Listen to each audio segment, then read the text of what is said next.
Domplex.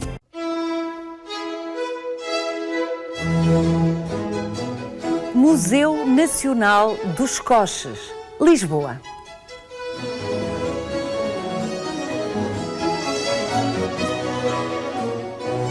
Foi por bravo empenho dos portugueses que, pela primeira vez na história da humanidade, o Oceano Atlântico deu a mão ao Oceano Índico.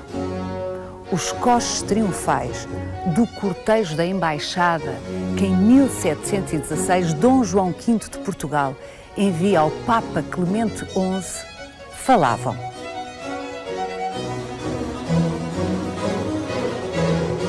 Estes coches recordavam ao Papa que estava na presença de representantes de um reino único na Europa. Um reino que devia, por isso, merecer à Santa Sé um tratamento especial.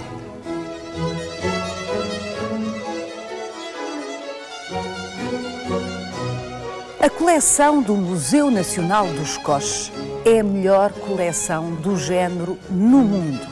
Não só porque no século XVIII Portugal encomendou alguns dos coches mais sumptuosos alguma vez construídos, mas também porque, entre muitos outros tesouros, esta coleção conserva coches estrangeiros que desapareceram nos seus países de origem.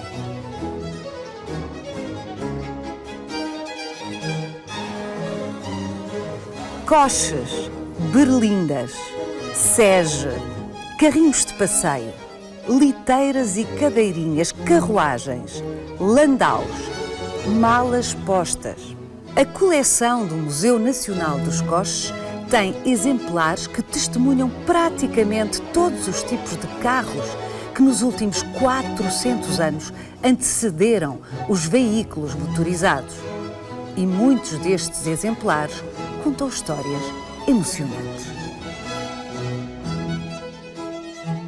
Foi num carro destes que o rei Dom José sofreu o atentado que viria depois a servir de argumento para o processo dos Távora.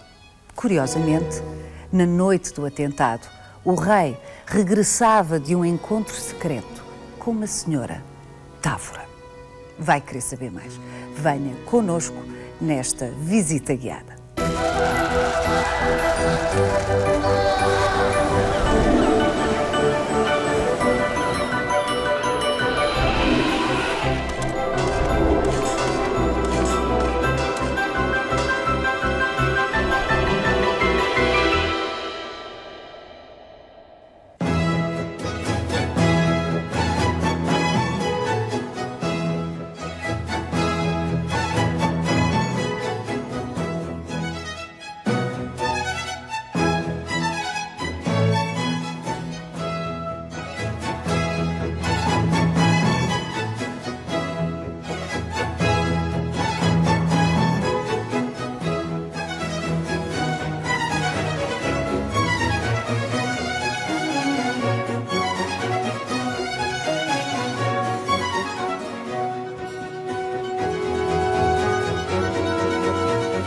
Silvana Bessone, quando em 8 de julho de 1716 estes coches entram em Roma, a cidade ficou extasiada. Ainda por cima, porque o Papa tinha decretado feriado. Então, toda a gente deslocou para o centro de Roma, por onde passava o cortejo. Este cortejo, neste dia, era o culminar de um desejo de Dom João V de transmitir ao Papa o apoio de Portugal na defesa da fé cristã, por um lado, e por outro, tentar conseguir uma contrapartida para a cidade de Lisboa, que era que Lisboa se tornasse patriarcado, tivesse o título de patriarcal, o que veio a conseguir em setembro desse mesmo ano. Conseguindo o patriarcado de Lisboa, Lisboa passou a ser conhecida como a Roma do Ocidente. No fundo, esta embaixada era uma missão estratégica de Dom João V, por outro lado também para mostrar a riqueza do reino de Portugal. Que de facto era um dos reinos mais ricos da Europa à época, não é? E portanto ficou na história da cidade de Roma esse cortejo, que parte de Piazza Colonna até ao Palácio do Quirinal, residência de verão do Papa, E é um percurso que não é mais longo que ir do Terreiro do Paço aos restauradores, mas que levou 8 horas. 8 horas a percorrer. 8 horas? 8 horas. Está tudo descrito num relato. Na altura havia o relator. O relator era uma espécie de jornalista, eram vossos antepassados, que descrevia em pormenor, é muito curiosa a descrição, de toda esta cerimónia.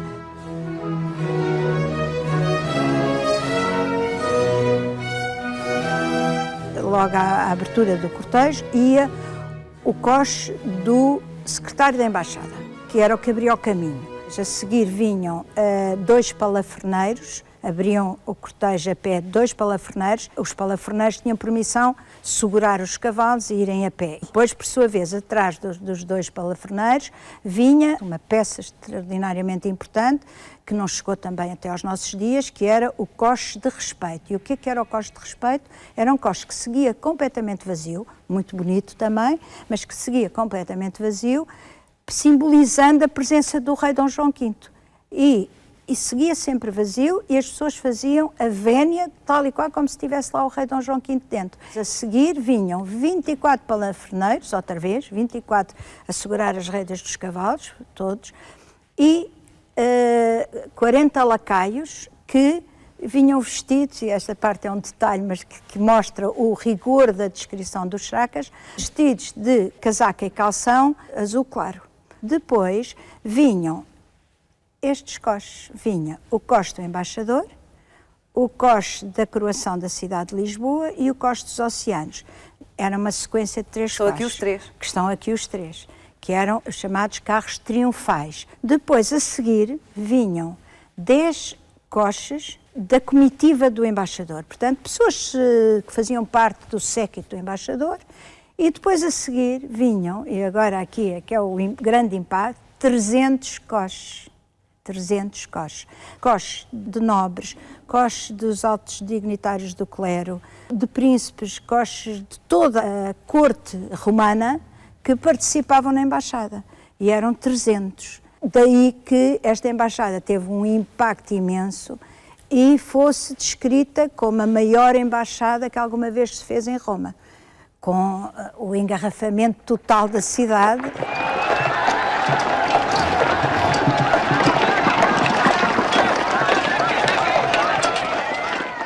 A Silvana já nos explicou que Dom João V investiu bem nesta espetacularidade, que lhe deve ter sido caríssima ao rei de Portugal, não é? Imagino, mas que investiu bem porque o seu objetivo foi alcançado. No mesmo ano ele consegue aquilo que desejava. O estatuto patriarcal para a Capela Real.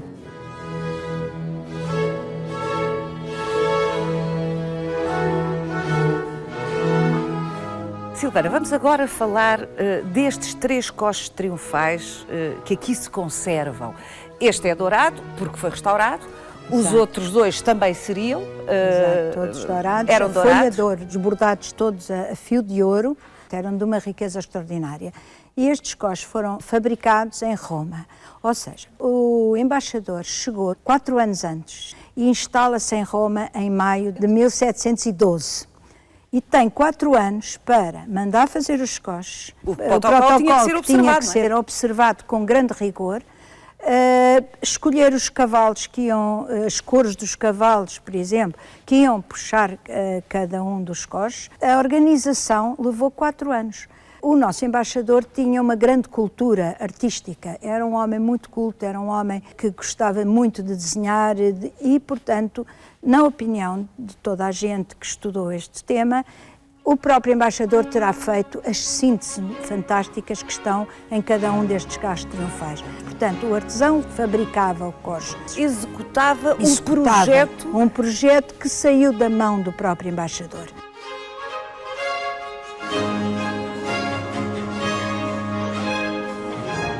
Estes carros triunfais, os 3 carros triunfais, que no fundo são o centro da grande embaixada, um é o do embaixador, um é o da coroação de Lisboa e o outro dos oceanos, os temas, tinham que transmitir uma mensagem muito bem sintetizada nas traseiras do coche, precisamente porque à frente com os cavalos não se podia ver o tema. E esses 3 temas sintetizam a glória do Reino de Portugal.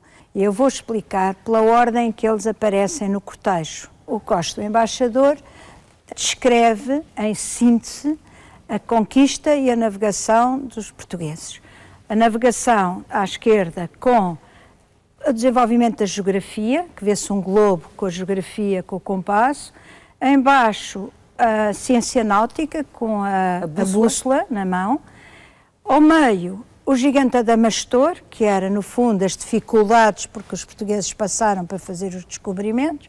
E, do lado direito, Belona, a deusa da guerra, e o leão, símbolo do poder real, que defende, que submete à fé cristã os infiéis. E aqui está a síntese principal política do Sr. Embaixador. Segue-se depois o coche da coroação de Lisboa, capital do Império. Continuamos com uma mensagem política, essencialmente política, Lisboa, capital do Império, a ser coroada pela fama, que tem a trombeta na mão. Do lado de cá, a abundância, com a cornucópia da abundância, portanto, uma capital que era, na época, a capital da abundância, da riqueza, e a seus pés, África e Ásia, as duas figuras dominadas do nosso Império. E, por fim, aquela que é a mensagem, digamos, mais tranquila, mas ao mesmo tempo com uma carga imensa. Apolo canta as glórias dos portugueses e o Oceano Atlântico que dá a mão ao Oceano Índico, simbolizando a passagem do Cabo da Boa Esperança, no caminho marítimo para a Índia. Estava tudo dito num simples aperto de mão entre dois oceanos, que é o meu coche preferido, magistral, esta síntese.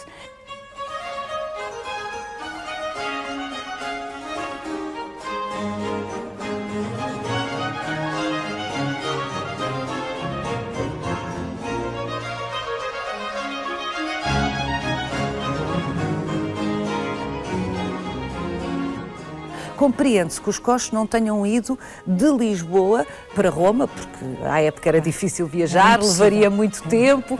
Pronto, foram executados em Roma por artesãos romanos, mas estão aqui, em Lisboa. Dom João V ficou com muita pena de não ter podido participar nesta embaixada, mas de facto não o deixaram sair, por razões políticas, é um pouco como hoje. Às vezes, estrategicamente, não convém correr riscos, mas ele queria ver os coches, e então mandou-os vir de barco. As pessoas às vezes pensam, mas vieram por estrada, era impossível, nunca viriam por estrada. Vieram de barco para Lisboa e ele ficou encantado e ainda os utilizou, já em Lisboa, foram utilizados de Dom João V, só que quando se dá o terremoto de 1755, estes 3 coches salvaram-se, mas 2, o de respeito e o do secretário, da abertura do cortejo, esses dois, com o terremoto. E Silvana, não se trata apenas de serem os únicos sobreviventes de uma tipologia já de si rara, não é? Os carros triunfais, sim. Os coches triunfais do século XVIII. São representantes do barroco? Do barroco italiano. Portanto, ao contrário dos outros coches que podemos apreciar aqui na coleção, em que a escultura está integrada na própria estrutura da caixa, aqui a escultura sai, escultura de grande qualidade. Não há país nenhum do mundo que tenha carros triunfais. Nós somos o único país que tem este conjunto de 3 carros triunfais que sobreviveram.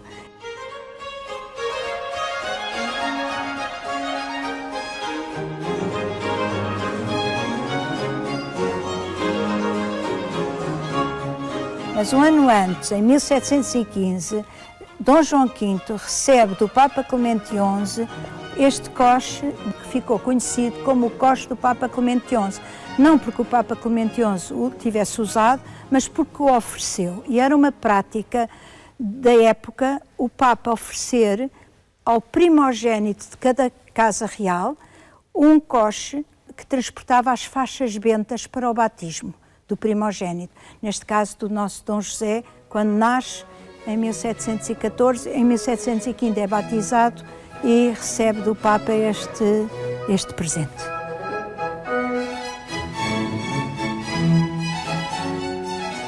É um coche que tem um tema muito bonito, que é o batismo.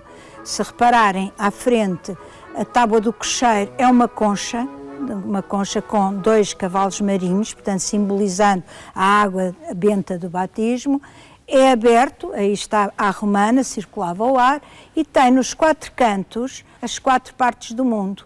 É a África, a Ásia e do outro lado a Europa, que era a mitra papal, e a América com o índio com as plumas do Brasil. E bebés por todo o lado. E bebés, que é essa a parte mais carinhosa. E anjinhos, pequenos putti, na parte superior também, e atrás a imagem do menino Jesus com o coração nas mãos, que é a fidelidade, ladeado pelas cariátides, outra vez as estações do ano, a primavera, verão, outono e inverno, na versão cariátide, que é muito curiosa, porque não há outro que tenha estes detalhes, revelando este barroco italiano. Se nós olharmos, são quase que esculturas que se tira da mísula e que se põe em cima de um nicho.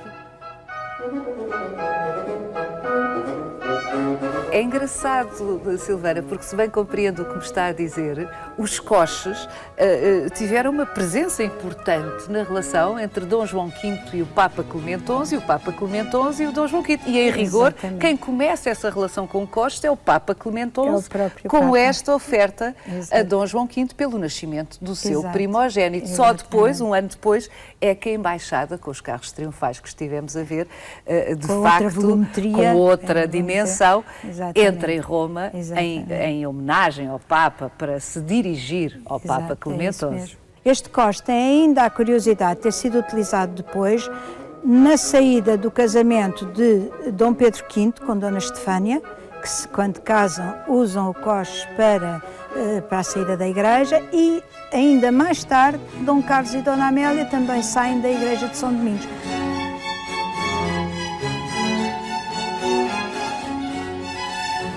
Dom João V, esse rei poderosíssimo na história de Portugal, foi de facto quem mais, de todos os nossos reis, quem mais recorreu ao coche como símbolo de poder, como afirmação do seu prestígio. É verdade, há vários coches nesta coleção que foram encomendados expressamente por Dom João V, e vou-lhe mostrar um conhecido como o coche privado de Dom João V.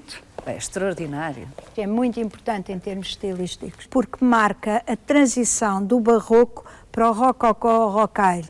É o primeiro que tem esta ondulação na cobertura. Esta ondulação é tipicamente do período rocaille, rococó, e nota-se aqui na caixa a forma bombé, que era utilizado no mobiliário, nas cômodas, e que se transfere para a própria porta do coche. Em bombé faz uma barriga. Está atribuído ao entalhador português Félix Vicente, e com pinturas provavelmente de Polquiar, trabalhava para a corte e terá pintado os medalhões e a decoração pintada. E tem também uma particularidade muito curiosa, é que devia apelar ao prazer do Dom João V, porque tem espanholetes, que são estas figurinhas femininas. Toda a caixa tem figuras femininas que são designadas por espanholetes. É o coche de Dom João V, era o que ele usava como coche de aparato, continua a ser de aparato, mas no cotidiano, com vidros por todos os lados. Portanto, é uma estufa. A ideia de estufa, também se chama estufa, porque permitia ver o rei. O rei, quando circulava, as pessoas viam todos os ângulos. Havia a vontade expressa de Dom João V de ser visto. Mostrar-se. Mostrar-se, em todo o seu esplendor. Exatamente.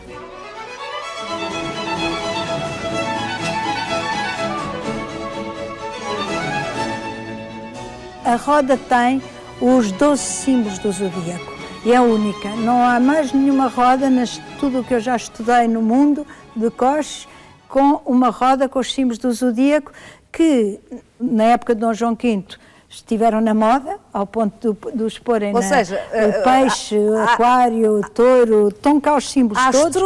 A astrologia estava na moda, que depois desaparece e só se retoma hoje nas revistas, que não há revista nenhuma que não se abra, que não tenha os símbolos do zodíaco.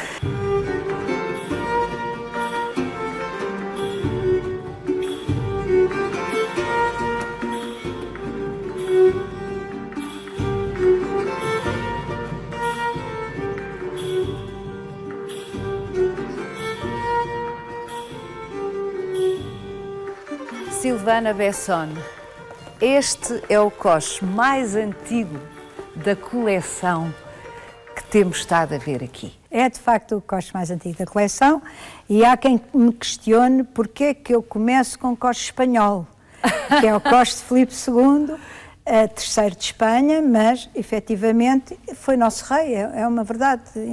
Não há maneira de contornar isso, é um facto. E deixou-nos este magnífico exemplar, único no mundo.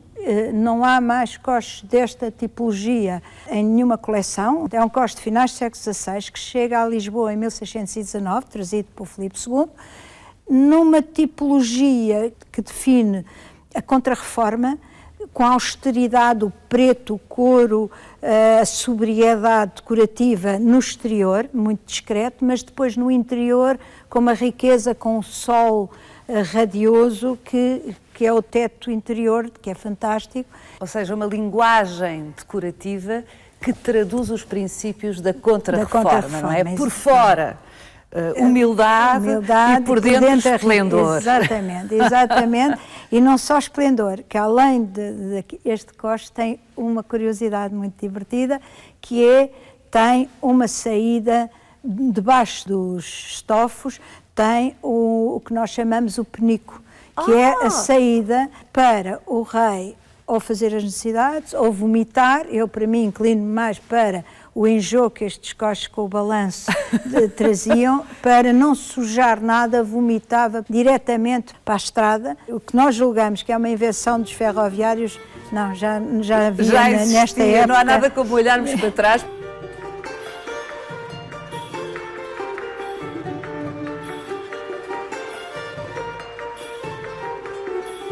A propósito de enjoo, que Filipe II terá sentido nesta viagem, é que demorou 30 dias. Exatamente. Ou e mais, não é? E por estradas dificílimas, eram antigas de Madrid estradas à fronteira. Até Badajoz e depois de Badajoz até Lisboa. Os percursos, de uma maneira geral, nessa época ainda seguiam as estradas romanas, portanto com aqueles empedrados, as rodas tinham os aros com umas rodelas, precisamente para a aderência ao chão ser o mais fácil possível, mas eram pesadíssimos. Toda a estrutura é pesadíssima, era puxado por 6 cavalos, não tinha ainda banco do cocheiro, portanto era conduzido por um tronqueiro e um sota que iam montados na parelha junto à caixa e na parelha da frente para ajudar a dirigir os cavalos, e levou mais de 30 dias a chegar a Lisboa. E quando chegou, fez um sucesso o ver-se um coche. Não quer dizer que não houvesse já cá coche, nós não temos a certeza disso, mas pelo menos este causou um grande impacto. Era uma novidade. Era uma novidade, sim. O termo coche vem da cidade de Kos, na Hungria, onde apareceu a primeira tipologia de viatura em que as pessoas iam sentadas. Não iam, antigamente usava-se o carroção. O carroção era só para a utilização das damas, das senhoras. Um homem não podia andar sentado num carroção. Tinha que andar, era a cavalo, que a dignidade masculina impunha andar a cavalo. Foi a corte espanhola a primeira a introduzir o coche para o homem. O homem começou a andar de coche precisamente em Espanha.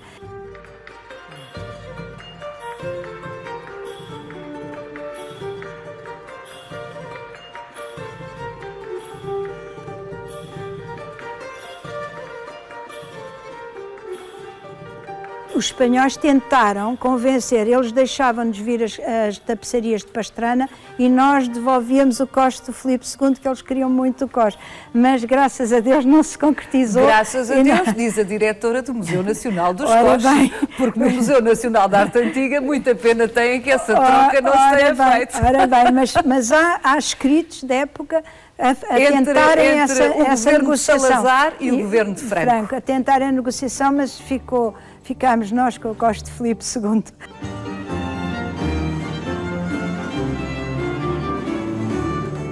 Silvana, não são só os espanhóis que gostariam de ter de volta um coche desta coleção. Também os franceses dariam tudo para ter de volta estes 2 coches. Exatamente. Estes coches foram oferecidos por Luís XIV, vieram de Paris, diretamente para Portugal no dote da Maria Francisca de Saboia Nemours, Mademoiselle d'Aumale, prima do Luís XIV, a quem ele ofereceu os 2 coches e que vieram no dote da princesa. Mademoiselle d'Aumale foi rainha de Portugal 2 vezes. Primeiro porque casou com Afonso VI, em 1666, e mais tarde, Dom Afonso VI morre, ela casa com o irmão Dom Pedro II. Portanto, digamos que foi duplamente rainha em Portugal.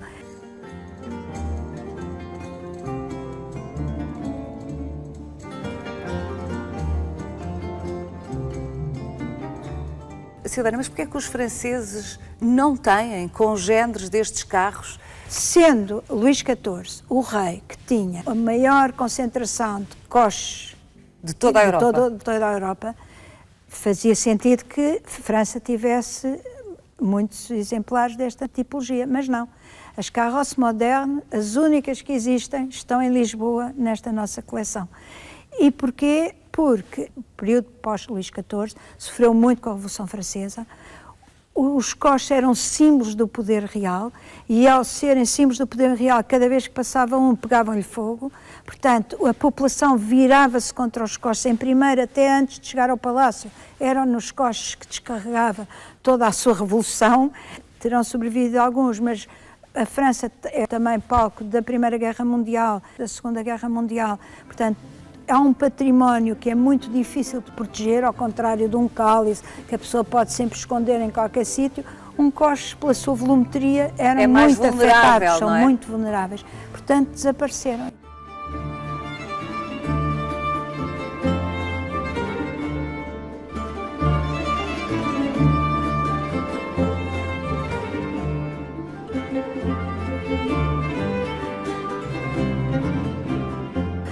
Portugal tem estes coches todos, uns vindos da Áustria, outros vindos de França, outros de Espanha, como já vimos também de Itália, tudo isso. Porquê? Porque muitos carros vinham nos dotes das princesas. A princesa vinha para Portugal para casar com o rei português e trazia no dote um coche, e um ou mais. Apesar de tudo, Portugal foi poupado a grandes convulsões que abalaram de uma forma dramática o património de outros países europeus. Exato. Quando os revolucionários avançavam, o exército francês avançava em direção a Lisboa, não ia levar um coche para Paris.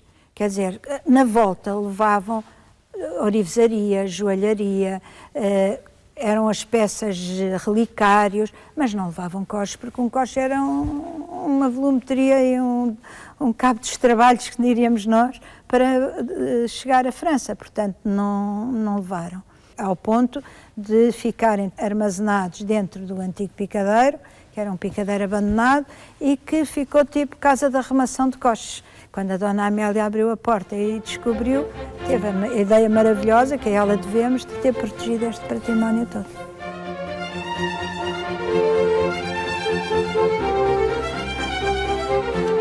O termo coupé, que se utiliza nos carros de 2 lugares, não é uma invenção do século XX. Era já no século XVII e XVIII. No século XVII já havia coupés e no século XVIII chegou até nós este exemplar.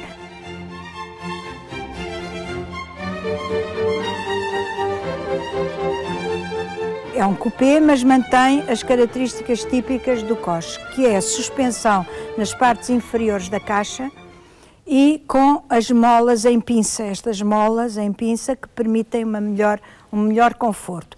E um aspecto importante são os amortecedores hoje, diríamos, sim, não é? Amortecedores. E depois as rodas muito grande atrás, mas muito pequenina à frente. E esta foi uma grande invenção porque debaixo do banco do cocheiro surge o pescoço de cisne, este arco, que permite, porque existe também a quinta roda aqui, a chamada quinta roda, permite abracar à direita e à esquerda. O que é que isto traz?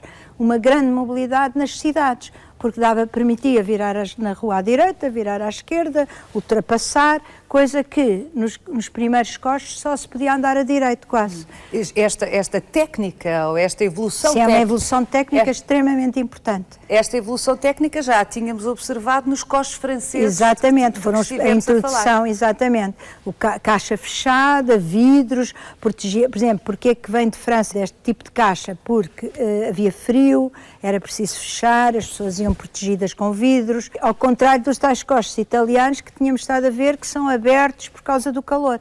Aqui não, era o carrosse moderno, era fechadinha, que era para proteger. E a particularidade deste coche coupé era ser mais rápido, andar mais depressa, era mais veloz. Era mais porque leve. Era mais leve, exatamente. E a partir daí muito se modifica a circulação urbana com este modelo de carro, que era muito mais prático.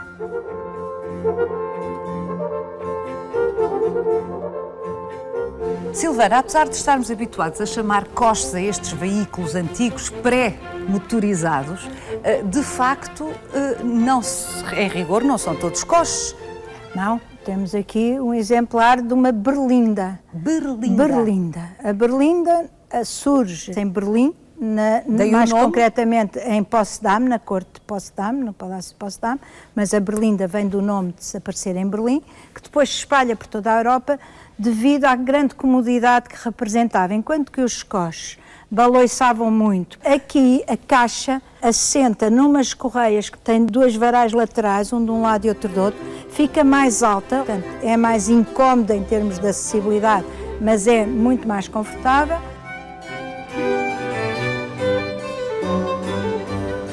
Nós temos em Portugal uma expressão que é estar na berlinda.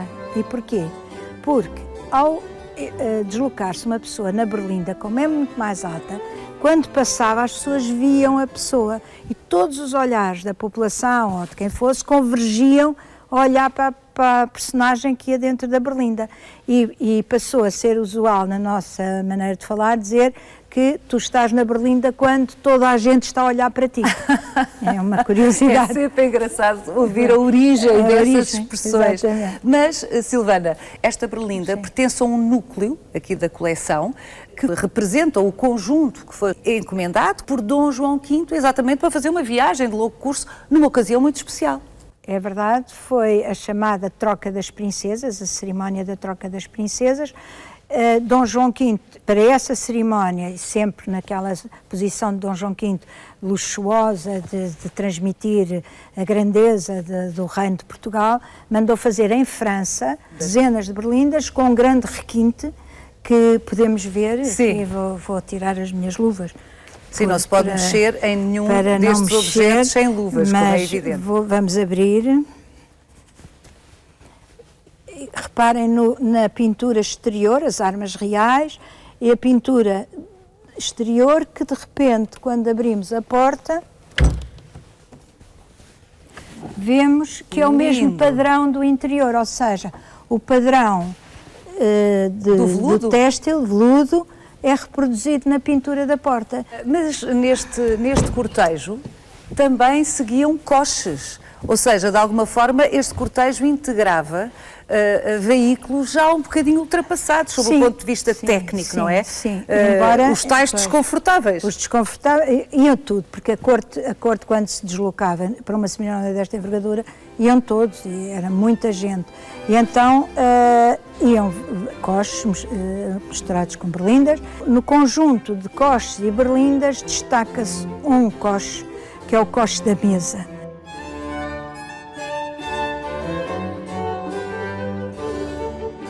Aqui está ele, o coche da mesa. Engraçado! Que servia de apoio às viagens de longo curso, que acabámos de falar, a grande deslocação entre Lisboa e Badajoz, era apoiado por este coche, onde a família real, quando pretendia descansar, sentavam-se, era fechado, octogonal, só com vidros nas duas janelas das portas, e fechando as cortinas as pessoas repousavam, descansavam, conversavam sem ninguém saber o que é que estavam a dizer. Exatamente. Era uma espécie de sala de estar que só era ativada com rodas, que só era ativada quando paravam. Quando paravam, porque, exatamente. de facto, como já a Silvana nos explicou, as berlindas eram muito mais confortáveis. Sim, e na berlinda tinham a vista.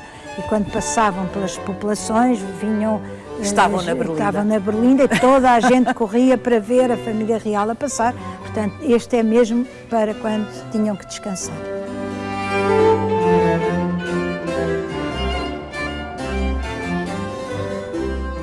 A troca das princesas foi uma cerimónia que envolveu tanto Portugal, a corte portuguesa, como a corte espanhola, como o próprio nome indica, na troca de duas princesinhas. Uma princesinha espanhola, Mariana Vitória, filha de Filipe V, vai passar a viver em Portugal para casar com o príncipe Dom José, e a princesa Maria Bárbara, filha de Dom João V, vai passar para a Espanha para casar com o futuro rei Dom Fernando VI.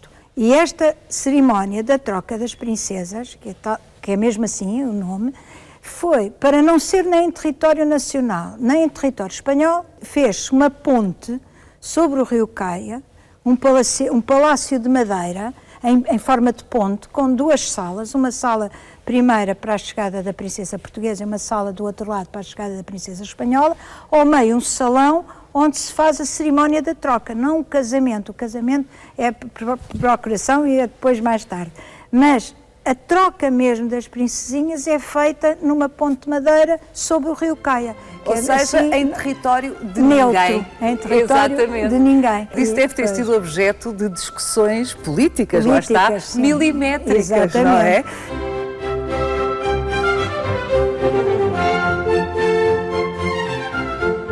E no Picadeiro Real, aqui mesmo ao lado, foi a casa original desta coleção, dos coches, estão berlindas, visíveis, visitáveis, que pertencem a esta mesma encomenda. Exatamente. O ter deixado um conjunto de viaturas e hipomóveis no Picadeiro Real, com toda a pintura, a galeria de pintura, com arrejo de cavalaria e uma série de outros objetos, foi uma maneira de salvaguardar a memória do grande investimento que a Dona Amélia fez no Museu dos Coches Reais, ao criar o Museu dos Coches Reais, que era uma pena que aquele espaço de repente deixasse de ter esta relação com a rainha e com o que ela tanto se empenhou para salvar a coleção de coches.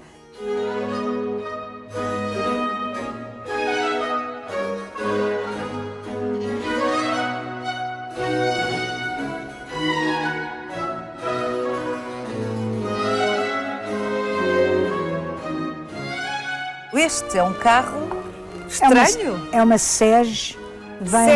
Sege vem do nome francês chaise, cadeira, uma chaise. E depois, no aportuguesamento, passou-se a chamar Sege. Trata-se de um carro de 2 lugares. Século XVIII. Século XVIII, que permitia ser conduzido pelo próprio ocupante. Portanto, puxava as cortinas para o lado, abria as cortinas, pegava nas rédeas e ia sozinho. Ou então, se não quisesse conduzir, era conduzido por um cavaleiro que seguia ao lado, que era o boleeiro, que pegava nas rédeas e ia conduzindo a Sege, lateralmente. Deu origem, em português, à palavra boleia, porque ir à boleia é ir pendurado no carro que não é nosso. E é o boleeiro que dá origem a pedir boleia e dar boleia à expressão boleia. Na expressão portuguesa.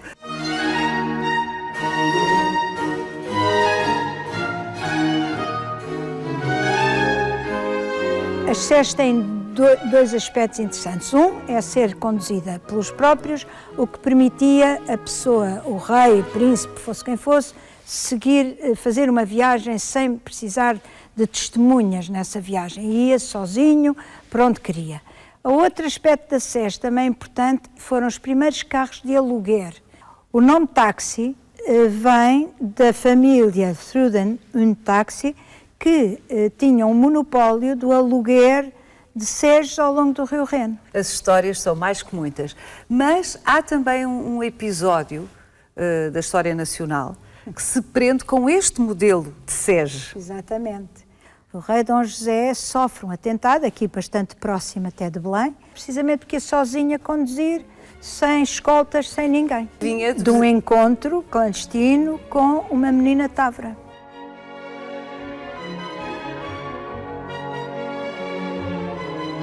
Silvana, mesmo sendo uma leiga, eu olho para estes carros e não tenho dúvidas de que chegámos ao século XIX. É verdade, chegamos ao período da Revolução Industrial, que vai ter uma repercussão imensa na construção de veículos hipomóveis. Deixámos de ter carros em que a suspensão era feita por correias de couro, passa a haver um sistema de suspensão com molas em aço, em pinça. É uma estrutura simplificada, não há decorações, não há grandes pinturas.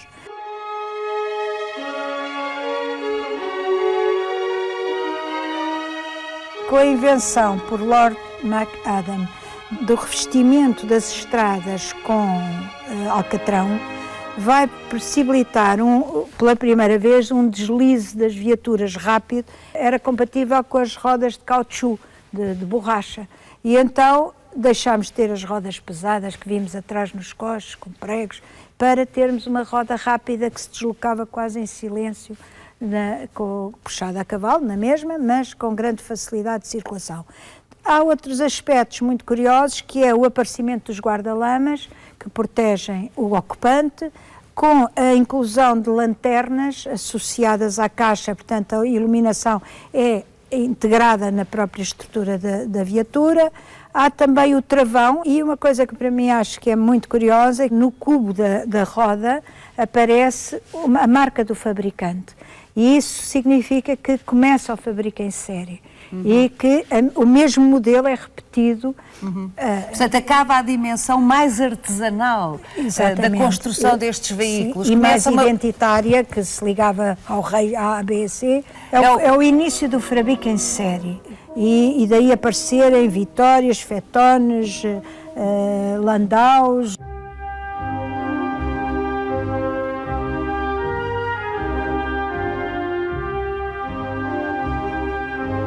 Estes dois modelos são designados Vitória. Porquê? Porque foi a Rainha Vitória que pediu para fazerem este modelo de carro. O carro da frente é uma Vitória que pertenceu à Rainha Dona Amélia para poder ser ela a conduzir. Sem cocheiro. Sem cocheiro. Sem tripulação. Exatamente. Nos jardins dos palácios de Sintra, sobretudo de Sintra, que é onde ela utilizou muito a Vitória.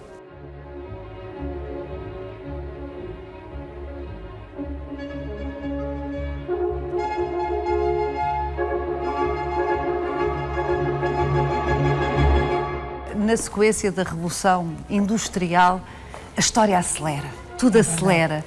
Foi a própria família real, o rei Dom Luís, e daí ter as armas reais, que manda fazer um conjunto de malapostas para circularem no país, entre Lisboa e Coimbra, numa primeira fase, e só depois entre Lisboa e Porto. Estamos em meados do século XIX. Exatamente. Mandou fazer este modelo em Bruxelas, num grande fabricante. Ao mesmo tempo que saía de Lisboa, vinha uma que saía de Coimbra, à mesma hora exatamente. No fundo é o transporte nos dois sentidos. Havia os passageiros que iam à frente numa cabine, digamos, a primeira classe. Havia famílias que seguiam na parte de trás, numa zona de segunda classe. Ao meio era para guardar o correio e lá em cima iam as bagagens, não só dos passageiros, como de eventuais outros passageiros que se penduravam, era mesmo o termo, iam lá pendurados nestas grades, ao lado do cocheiro, e que aproveitavam a ida da mala posta e seguiam viagem a custo mais reduzido, como é óbvio, porque iam ao sol, à chuva e ao frio. A mala posta chegou a levar 40 horas daqui a Coimbra, depois com os melhoramentos que já falámos das estradas, começou a haver melhor circulação e chegavam ao Porto em 30 horas.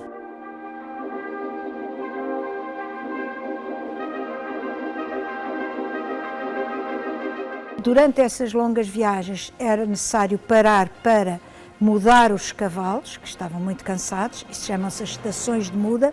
Havia entre Lisboa e Porto 23 estações de muda, portanto havia 23 sítios onde os carros tinham mesmo que parar, mudar os cavalos e seguir, onde aproveitavam também as famílias para sair tomar uma refeição nessas estações de muda, e com o melhoramento das estradas foi diminuindo a distância. E não é por acaso que é exatamente com esta mala posta que termina a narrativa de 400 anos, é impressionante, da coleção do Museu dos Coches, que afinal tem muito mais que coches. Exatamente.